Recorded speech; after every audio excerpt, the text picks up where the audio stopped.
اسی طرح یعنی ایک لمحے کے لیے اگر ہم سوچ بھی لیں کہ دین مشکل ہے، دنیا مشکل نہیں ہے.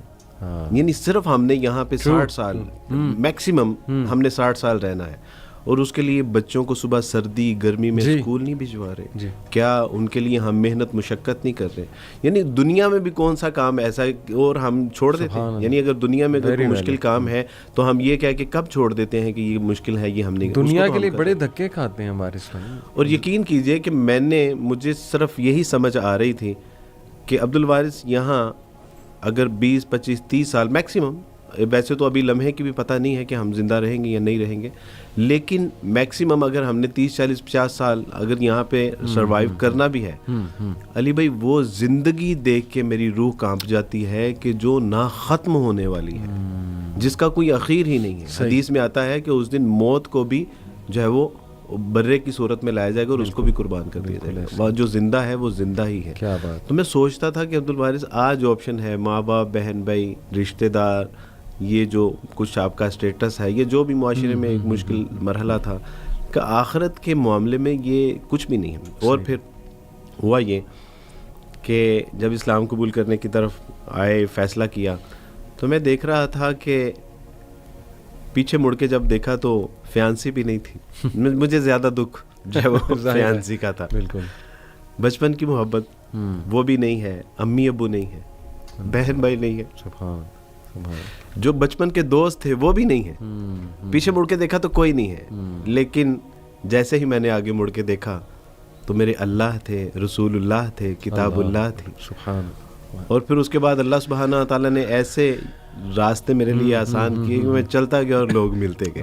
تو آج اور اس پہ اللہ نے میرے ساتھ جو سب سے بڑا احسان میرے اوپر کیا وہ یہ کہ نہ صرف اللہ سبحانہ تعالیٰ نے مجھے امت مسلمہ کے بہترین لوگ بطور بہن بھائی عطا فرما دیے، بلکہ اللہ نے پھر میرے ماں باپ اور بہن بھائی بھی مجھے لوٹا. سبحان اللہ. یہ میرے ساتھ ہے. یہ یعنی یہ آپ اللہ کی سنت کو دیکھیں کہ اللہ نے پھر ان سب کو بھی میرے ساتھ جو اللہ نے آپ کی آنکھیں ٹھنڈی اس حوالے سے بھی کر دی ماشاءاللہ. الحمدللہ. اور آج میں اپنے خاندان کی آنکھوں کا تارا ہوں الحمدللہ.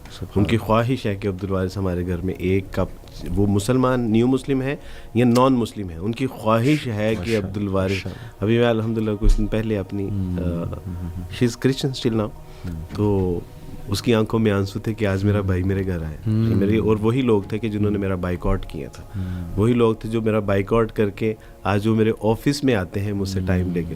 یہ میرا سچی بات ہے، میرا اس میں کوئی کمال نہیں ہے. یہ رسول اللہ صلی اللہ علیہ وسلم کا لایا ہوا دین، اس کے اندر خوبصورتی، اس کا پوٹینشیل اتنا ہے کہ الحمدللہ کوئی شخص اس دین کے جو ہے وہ قبول کیے بغیر رہ نہیں سکتا. بس یہ ہے کہ ہم اس کو احسن طریقے سے کاش کے جو ہے وہ اس کو پریزنٹ کر سکیں. آپ یہ ابھی بات کر رہے تھے نا کہ اللہ اور رسول مجھے سامنے نظر آئے، پیچھے دیکھا تو کچھ بھی نہیں، سب چھوڑ کے چلے گئے، آگے دیکھا تو پھر اللہ اور رسول تھے. اس سے مجھے ایک واقعہ یاد آ گیا سیرت کا. غزوہ حنین کے بعد مال غنیمت کافی تھا، بلکہ وہ جو وادی تھی ادھر روایات میں آتا ہے کہ اتنی بھیڑ بکریاں تھیں، اتنے شیپس تھے کہ وہ پوری وادی بھری ہوئی تھی ان کے ساتھ، بوانا کے مقام غالباً. جی بالکل.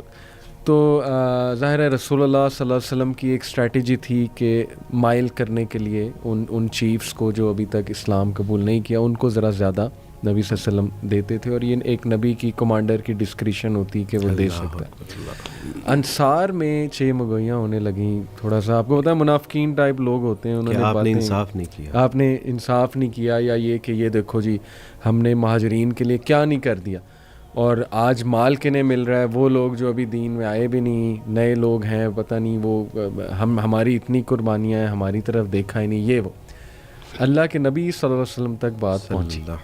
اور آپ دیکھیں کہ یہ لیڈرشپ ہے وارث بھائی، اپنی ٹیم کی مسکنسیپشنز دور کرنا، یہ بہترین لیڈرشپ ہے. اللہ کے نبی نے اگنور نہیں کیا، یہ نہیں کہ چلو کوئی بات نہیں کرنے دو بات، نہیں، یہ جھاڑ بھی نہیں پلائی. ہاں جھاڑ بھی نہیں پلائی، سب کو جمع کیا، کہا تم یہ بتاؤ کہ یہ سارے یہ واپس جا رہے ہیں مال کے ساتھ اور بھیڑ بکریوں کے ساتھ، اور تم واپس جا رہے ہو اللہ کے رسول کے صلی اللہ ساتھ, علیہ تو مجھے بتاؤ کہ تمہارے لیے بہتر کیا ہے. میں جب واپس آ رہا تھا تو یہ میرے ذہن میں واقعہ تھا الحمدللہ, ابھی آدھا پونا گھنٹہ پہلے. بالکل صحیح بات ہے, یعنی ان کے مقدر میں بھیڑ بکریاں ہیں اور تمہارے مقدر میں رسول اللہ ہیں, تو تم کس, تو وہ پھوٹ کے کہ اللہ کے رسول صلی اللہ علیہ وسلم جی وی آر ویری سوری, ہم سے بھی یقین ہے.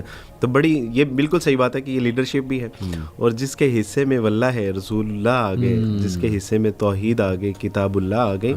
یہ غریب, ہمارے استاد فرمایا کرتے تھے کہ یہ حامل قرآن لوگ سمجھتے ہیں کہ ہم غریب ہیں, جس کے پاس قرآن ہے وہ غریب ہو ہی نہیں سکتا. یہ یعنی تم نے اگر امیر اور غریب کا کانسیپٹ اس دنیا کے لیے بنایا تو ممکن ہے, لیکن اگر تم اللہ کے یعنی یہاں یہ تصور کرو کہ کون امیر ہے اور کون غریب ہے, تو اہل ایمان تو امیر ہی ہیں, غریب تو وہ ہے کہ جس کا دامن رسول اللہ کی محبت سے خالی ہے. بے شک بے شک, غریب تو صرف وہی ہو سکتا. اور دیکھیں برکت کا بھی کانسیپٹ ہے نا وارث بھائی, اس کو نہیں سمجھتے اس کانسیپٹ کو ہمارے لوگ. بس وہ نا بس پیسے کی روانگی ہو, پیسہ آئی جائے, اسی کو سمجھ رہے ہوتے ہیں.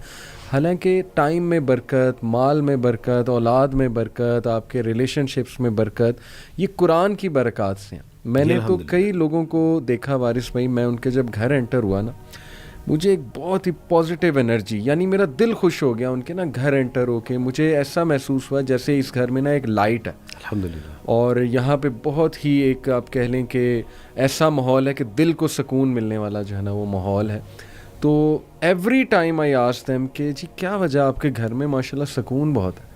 تو وہ کہتے ہیں کہ یار ہمارے گھر میں نا قرآن کی کلاس ہوتی, میری والدہ قرآن کی کلاس کراتی ہیں, یا کسی کے والد کرا رہے ہوتے ہیں, یا یہ کہ بس یہ کہ کوئی عالم آتے ہیں وہ یہاں پہ آ کے قرآن پڑھاتے ہیں. ایوری ٹائم میں جہاں بھی گیا ہوں نا, جہاں مجھے فیلنگ آئی ہے, تو وہ خلاصہ یہ کہ اس گھر میں قرآن جو ہے وہ پڑھا جا رہا تھا, اور کثرت کے ساتھ پڑھایا تھا اور پڑھایا جا رہا تھا. اور پھر اس کی برکات ان لوگوں نے اپنی زندگیوں میں دیکھی ماشاءاللہ. اولاد میں برکت اور مال میں برکت, ظاہر ہے پھر لوگ جو دور تھے وہ قریب آنے لگ گئے. یہ بھی میں سمجھتا ہوں کہ برکت کی ایک جو ہے وہ شکل ہے. تو ماشاءاللہ یہ جو حدیث ہم نے شروع میں ڈسکس کی نا وارث بھائی, کہ جو بھی اللہ کے لیے کچھ چھوڑتا ہے, ایسا ہو نہیں سکتا کہ اللہ اس کو اب جو ہے بہترین متبادل نہ دے. تو ماشاءاللہ آپ نے یہ دیکھا کہ اللہ نے آپ کو اس حوالے سے متبادل بہت دیے. کیا مزید کوئی واقعات آپ سنانا چاہیں گے اس حوالے سے کہ کیا وٹنس کیا آپ نے؟ الحمدللہ. ایک تو میں سمجھتا ہوں کہ جیسے اللہ سبحانہ تعالیٰ کے سوا کوئی وحدہ لا شریک نہیں ہے, یعنی وہ وحدہ لا شریک ہے, اس کے سوا کوئی الہ نہیں ہے, رسول اللہ کے بعد کوئی نبی نہیں ہے نا, اور کتاب اللہ کے بعد کوئی لاسٹ اینڈ فائنل کتاب ہے یہ, اس کے بعد کوئی کتاب, یہ امت جیسی بھی کوئی امت نہیں ہے الحمدللہ. یہ امت وسط بھی ہے اور امت خیر بھی ہے. صحیح الحمدللہ. مجھے بڑی اچھی طرح سے جو ہے وہ کچھ واقعات یاد ہیں کہ جب اللہ سبحانہ تعالیٰ کی توفیق سے اسلام قبول کیا, تو اسلام قبول کرنے کے بعد میں نے ایک صاحب سے کہا, میں نے کہا کہ پلیز آپ ذرا مجھے یہ گلاس پکڑا دیں گے پانی کا. تو انہوں نے پانی کا گلاس دیا اور میں نے ان سے معذرت کی. یہ بالکل ریسنٹلی میں نے اسلام قبول کیا تھا. صحیح. تو میں نے ان سے کہا کہ معذرت آپ کو تکلیف دی. تو انہوں نے میری طرف بڑی حیرانگی سے دیکھا اور مجھے فرمانے لگے کہ عبدالوارث بھائی کیا بات کر رہے ہیں آپ میری جان مانگیے, میری جان حاضر ہے آپ کے لیے, آپ پانی کے اوپر مجھ سے معذرت کریں. انہوں نے کہا آپ کو پتہ ہی نہیں ہے کہ آپ نے اسلام قبول کے امت مسلمہ کے اوپر کتنا بڑا احسان کیا. میں نے کیا احسان کیا, لیکن ان کی محبت شوقت. پچھلے دنوں شیخ عاطف صاحب المدرار, جی, ان سے ملاقات ہوئی 10 منٹ کے لیے الحمدللہ, 2-2.5 گھنٹے انہوں نے وقت دیا. اور اس کے بعد میں نے ان سے کہا کہ آپ سے نا کچھ وقت چاہیے. صحیح. واللہ ہے ان کے جو الفاظ تھے نا وہ مجھے چونکان دے. انہوں نے کہا کہ عبدالوارث بھائی ہماری جان مانگیے, اور ہر وقت وہ دل گردے کی بات کرتے ہیں. انہوں نے کہا کہ ہمارا جگر چاہیے, ہمارا دل چاہیے, خون چاہیے, کیا چاہیے یار آپ بتائیں. انہوں نے کہا آپ کو وقت چاہیے. انہوں نے کہا آپ بے فکر ہو جائیں. بس انہوں نے کہا کہ الحمدللہ ہمارے گھر ڈلیوری ہونے والی ہے الحمدللہ, اللہ تعالیٰ نے ان کو نیک صالح اولاد عطا فرمائی. وہ کہتے میری جان مانگے, گردن کا گوشت چاہیے آپ کو. تو میں حیران ہوتا ہوں کہ الحمدللہ میں نے کیا اسلام قبول کر کے کسی کے اوپر احسان نہیں, بلکہ میں نے تو اپنے اوپر, اللہ نے میرے اوپر احسان کیا اور میں نے اپنی آخرت سیدھی کی. لیکن امت مسلمہ الحمدللہ یہ امت خیر ہے الحمدللہ, بھلے لوگ ہیں کہ اللہ سبحانہ تعالیٰ نے ان کی صورت میں میرے ساتھ جو ہے وہ شفقت, محبت, احسان. میں تو سچی بات ہے کہ اپنے اللہ کا احسان ہی نہیں چکا سکتا تھا, اور کجا یہ کہ امت مسلمہ کا احسان بھی میں چکا سکوں ممکن نہیں. بس ان کے لیے دعائیں ہیں کہ اللہ سبحانہ تعالیٰ ہمارا جو کھویا ہوا مقام و مرتبہ ہے, جو ہمارا ایک روشن ماضی تھا, اللہ سبحانہ تعالیٰ پھر سے اس امت کو وہ روشن مستقبل کی صورت میں لوٹا دے, اور اللہ سبحانہ تعالیٰ ہمیں ایسا سچا پکا اور اچھا مسلمان بنا دے کہ دوبارہ سے ہم اسلام کی جو ہے وہ خدمت کرنے کے قابل ہو جائیں. آمین, ماشاء اللہ, امیزنگ. ایک بات میں نے دیکھی ہے وارث بھائی کہ میں ریورٹس کو کافی سنتا ہوں, جو لوگ کرسچن تھے پھر مسلمز ہو گئے, یا ایتھیسٹ تھے مسلمز ہو گئے, ان میں اور بورن مسلمز میں مجھے ایک بہت واضح فرق جو ہے وہ دکھتا ہے. میں سمجھتا ہوں کہ ماشاءاللہ جیسے آپ سے بھی مجھے بات کر کے اس بات کا بہت احساس ہوتا ہے کہ یہ سچائی ہے کہ جو ریورٹس ہیں نا وہ دین کو واقعی ایک ضابطۂ حیات سمجھتے ہیں, کیونکہ انہوں نے وہ ساری لائف پہلے دیکھی ہوتی ہے بغیر دین کے, اور اب جب دین کی طرف وہ آتے ہیں, اس کی نعمتیں دیکھتے ہیں, اس کا فریم ورک دیکھتے ہیں, تو دے کین اپریشیٹ کہ یار وی ور مسنگ دس. جیسے وہ ایک خاتون ہے, وہ حجاب نہیں کرتی تھی, کوئی سپر ماڈل تھی, فوش لباس پہنتی تھی, جب وہ دین کی طرف آتی نا مسلمان ہو جاتی ہیں. بڑی ایسی سٹوریز ہیں کہ فلانی ماڈل پلے بوائے کی یا کسی اور انڈسٹری کی وہ مسلمان ہوئی, جب اس نے چادر پہنی, حجاب پہنا, تو اس نے کہا میں تو آزاد ہو گئی. تو وہ پریکٹس کرتے ہیں. ہمارے جو میں سمجھتا ہوں نا بورن مسلم, وہ کہیں نہ میں آپ کو سچ بتا رہا ہوں کہ ان کو یہ مسکنسیپشن ہے کہ یار دین اور دنیا دو الگ چیزیں.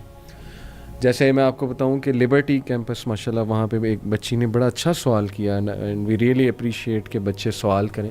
بیکن ہاؤس میں انہوں نے بڑا اچھا سوال کیا بیٹی نے. اس نے کہا کہ ہاؤ ٹو بیلنس دین اینڈ دنیا. بڑا ویلڈ سوال ہے. تو بڑا خوبصورت جواب جو ہے نا وہ ہمارے ایک اسپیکر طہا بھائی کا, آپ کو پتا ہوگا طہا بن جلیم, انہوں نے بڑا خوبصورت آنسر وہاں پہ کیا. میں بھی یہی آنسر دیا, لیکن انہوں نے مثال بہت اچھی دی. انہوں نے کہا کہ بیٹا دین اور دنیا الگ ہے ہی نہیں. اب ایک دم سے سناٹا چھا گیا وہاں پہ کہ یہ تو پہلی بار ہم سن رہے ہیں شاید.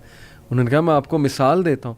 انہوں نے کہا اگر میں یہ بتاؤ, اگر میں اپنی وائف کو, یہ ساتھ ایک ریسٹورنٹ تھا بڑا اچھا, کہتے اگر میں اپنی وائف کو اس ریسٹورنٹ میں لاتا ہوں اور پیار سے اس کے منہ, اس کو فیوریٹ اسٹیک کھلاتا ہوں اس کی, اور اس کے منہ میں کانٹے سے وہ اسٹیک کا پیس ڈالتا ہوں, تو یہ دین ہے کہ دنیا ہے؟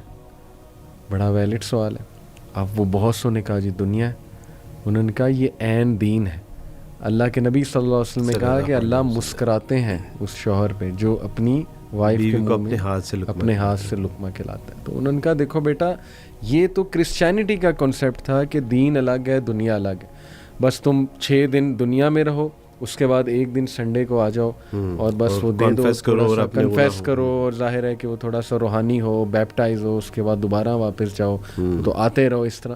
تو ہمارا تو پورا فریم ورک ہی ہے کہ صبح سے اٹھ کے رات تک. تو وارث بھائی آپ کو کیا لگتا ہے, کیا میرا جائزہ ٹھیک ہے کہ جو بورن مسلمز ہیں انفارچونیٹلی وہ اس کو شاید اون نہیں کر رہے, دیٹس وائی پریکٹس نہیں کر رہے ہیں, یا کیا وجہ ہے, کوئی خوف ہے یا کوئی ہماری ہی خرابی ہے کہ وہ نہیں آ رہے؟